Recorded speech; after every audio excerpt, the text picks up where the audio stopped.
Donc c'est sur un CV.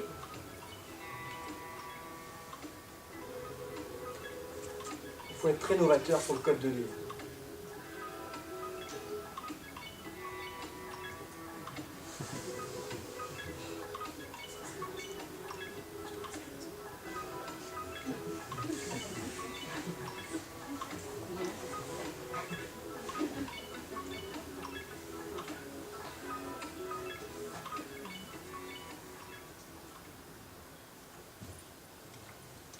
Donc voilà, une autre façon de postuler. Et puis sachez également que vous avez la possibilité au niveau des QR codes de les personnaliser aussi. Souvent, c'est vrai qu'on a tendance à dire graphiquement, c'est pas forcément très joli. On peut les personnaliser. Au niveau des QR codes, il faut compter à peu près un abonnement aux alentours de 10 € par mois, sachant que vous êtes rattaché à un compte. Après, donc, vous pouvez changer la redirection, que ce soit une page, un site, vous êtes libre là-dessus. Donc, une fois que l'on a utilisé donc, tous ces leviers-là, il y a ensuite tout ce qui est médias sociaux dans votre stratégie web marketing, qui est vraiment à ne pas sous-estimer. Donc là, on va passer en revue Facebook, Twitter, Viadeo, Google+, YouTube et les blogs. Donc quelques chiffres qui datent, Fred, c'est les derniers, je crois. Donc Facebook, 693 millions d'utilisateurs, Google+, 343 et Twitter, 288, donc dans le monde. Donc jeu viral Facebook. Faut savoir que donc, une fois que votre site est en ligne, l'idée c'est quand même de se créer une communauté. 40% des Européens considèrent que les entreprises aujourd'hui se doivent d'avoir une fanpage, d'avoir une page entreprise. Donc c'est énorme et l'importance des réseaux sociaux pour les consommateurs prend une place de plus en plus importante. Ici je vous ai mis une copie d'écran d'un jeu qu'on a pu faire au moment des Tonnerres de Brest. Donc l'idée concrètement c'était de gagner une journée avec le Ritman. Donc là, comment ça se passe? Le visuel d'accroche du jeu, vous allez le retrouver soit sur votre fil d'actualité, soit sur la page directement de l'entreprise. Donc vous cliquez. Ensuite, on vous incite à liker la page. Il faut savoir qu'en aucun cas, Facebook ne peut vous obliger à liker une page. C'est une incitation. Donc voilà, on like la page. Il y a une étape intermédiaire, donc on remplit un formulaire de contact. Ensuite, on peut soit répondre à une question, soit venir rattacher une image, un fichier à partir de votre ordinateur. Et une fois que vous avez joué, c'est là effectivement que la viralité s'opère. Donc là, on voit que Valentin Hubert a joué. Ça a été publié sur le mur de Pierre-Yves à C3. Concrètement, si Valentin Hubert a 400 amis, ces 400 amis vont voir s'afficher sur leur propre mur que Valentin Hubert a joué. Ouais, donc l'effet de propagation est énorme. Ouais, c'est ça qui est important dans les rouages au niveau des jeux Facebook. Faire du jeu pour faire du jeu, sans rouage technique derrière, ça ne sert pas à grand chose.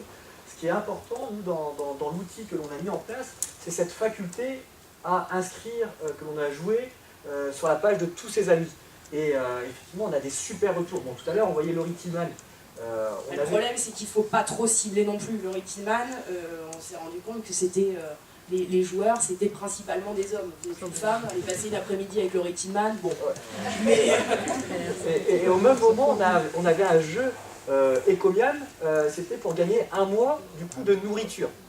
Et à un moment, le jeu d'Ecomian a plus cartonné que Laurie Tillman. Ouais. Donc voilà, donc faire attention à la cible et également la pertinence des lots à gagner. Sur des jeux comme ça, il faut compter un budget aux alentours de 900 € à peu près hors taxe. Donc alors, tout à l'heure, je disais, c'est vrai qu'un flop en 2012, 2013, autre approche. Oui, j'ai une autre approche par rapport à donc Google+. Déjà existe Google+. Alors Google+, c'est vraiment le nouveau réseau social façon Google en fait.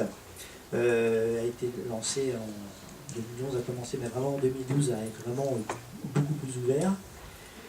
À la différence du réseau social classique type Facebook, qui est plutôt familial entre guillemets, là on a aussi, Google reçoit à ce moment-là des signaux sociaux. Il faut savoir que les signaux sociaux venant de Twitter et Facebook ne sont pas très bien pris en compte par Google, alors que là, maintenant Google+, enfin grâce à Google+, il reçoit les signaux sociaux.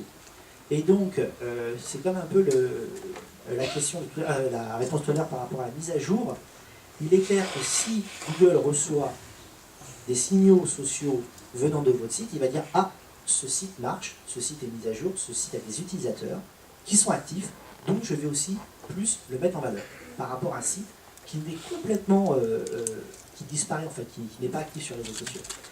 Et ces signaux sociaux sont mis en place dans les résultats de Google. Imaginons, j'ai un ami sur Gmail, je suis connecté sur Gmail, vous avez dû vous apercevoir que les résultats remontent automatiquement et sont vus par vos amis, par vos cercles d'amis, parce que j'ai fait un +1, parce que c'est pas un like, c'est un +1 sur Google, et ce +1 vraiment va ressortir dans les résultats de Google si je suis connecté en Gmail.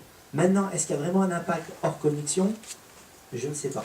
Je n'ai pas encore de chiffres affirmatifs sur ce sujet.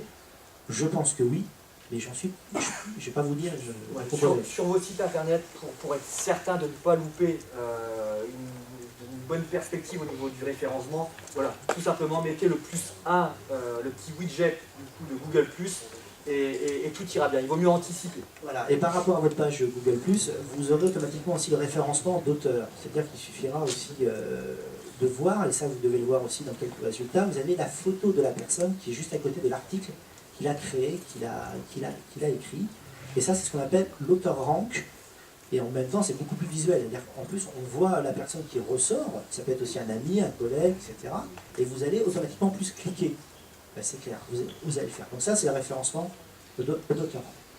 Twitter. Je tiens à remercier les quelques tweetos qui sont parmi nous, qui ont tweeté sur le hashtag vous et le web.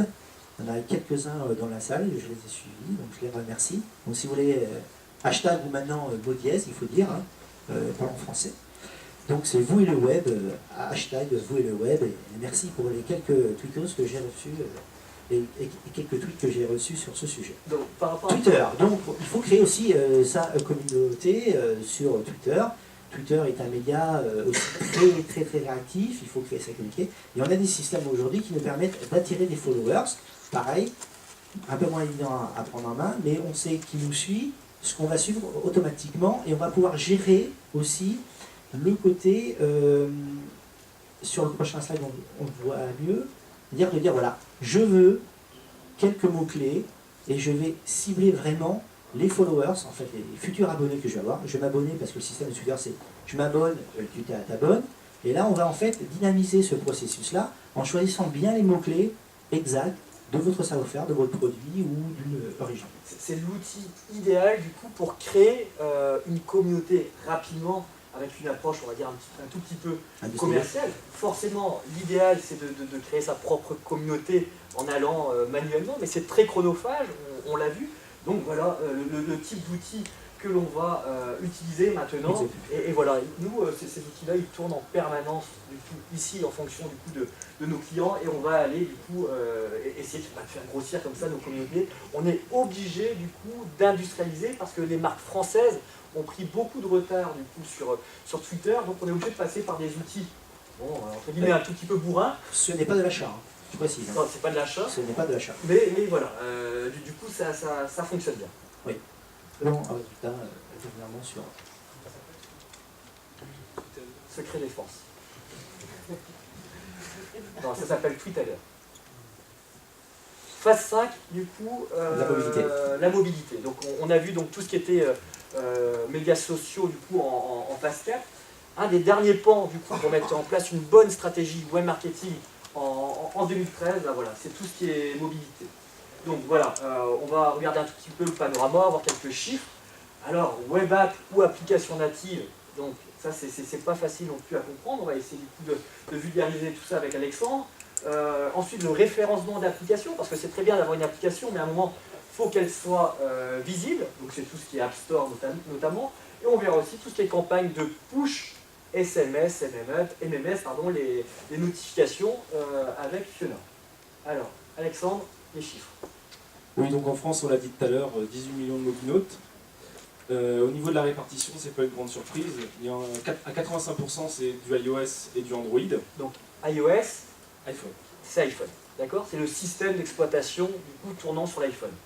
Donc, voilà. On redonne les chiffres, du coup? 85% ont Android ou iOS, d'accord? avec une répartition, c'est 58% Android, enfin un peu plus de 58%, et iOS, c'est 25%. Ouais. Donc, un quart des personnes ont un iPhone. Pendant longtemps, du coup, il y a eu une suprématie donc, sur, on va dire, 2012 de l'iPhone. L'iPhone 5, du coup, a été un petit... Est-ce que c'est un échec? C'est un tout petit peu, quand même. Et du coup, pendant ce temps-là, Samsung, avec son Galaxy S3 notamment, est parvenu, du coup, à prendre pas mal de parts de marché. Entre 2011 et 2012, Android a progressé de 12%, alors qu'iOS a progressé de presque 3%. iPhone. Oui, iPhone. Par contre, BlackBerry est en pleine descente, a perdu tout le parc qu'il avait construit, avec moins 8%. Alors hier, il y a eu l'annonce du BlackBerry 10, qui est censé relancer RIM, donc la société qui produit les BlackBerry. Bon, ça a laissé plutôt sceptique. Ça arrive un peu tard pour relancer RIM. Mais par contre, Microsoft... Par contre, Microsoft, oui. Eux, ils ont fait plus 4, je crois, avec leur Windows Phone. Donc, ils ont bien compris, comme on disait tout à l'heure, avec l'interface métro, donc ils ont bien compris ce que les utilisateurs mobiles voulaient, à savoir de la simplicité, de la clarté, quelque chose de joli, et pas quelque chose de fouillis comme on avait pu connaître par le passé. Donc, pendant qu'on parle d'applications mobiles, on va juste faire un petit point ensuite. Ouais, pardon. Ouais, donc la différence entre les web apps et les applications natives. Alors des fois, bon, on appelle une app, de manière générale, quoi, alors que c'est de la web app. Alors la web app, c'est quoi? C'est un site internet qu'on a adapté pour la consultation mobile. Typiquement, ce que vous voyez à droite, là, c'est la web app de la Fnac. À savoir, c'est une version de leur site web qui est adaptée pour la consultation mobile. Ouais. On ne trouve pas, du coup, sur l'App Store d'application Fnac s'ils ne l'avaient pas développé à côté. Là, c'est vraiment une version allégée du site internet que l'on fait du coup avec un terme que vous allez entendre de plus en plus, de responsive design. Déjà, vos sites internet, le B.A.-ba, il faut qu'il soit responsive design en 2013. Après, si vous avez un tout petit peu de trésorerie, bah, faites peut-être une application native si les cibles seront OK pour avoir ce type d'application. Alors, le grand avantage de la web app, c'est que c'est une multiplateforme. À savoir que donc, la page optimisée pour le mobile qu'on voit d'avant, que vous la consultiez sur un Android, sur un BlackBerry, sur un Windows Phone, ou donc sur un iPhone, elle aura absolument la même allure. Donc déjà, il y a une économie de coût.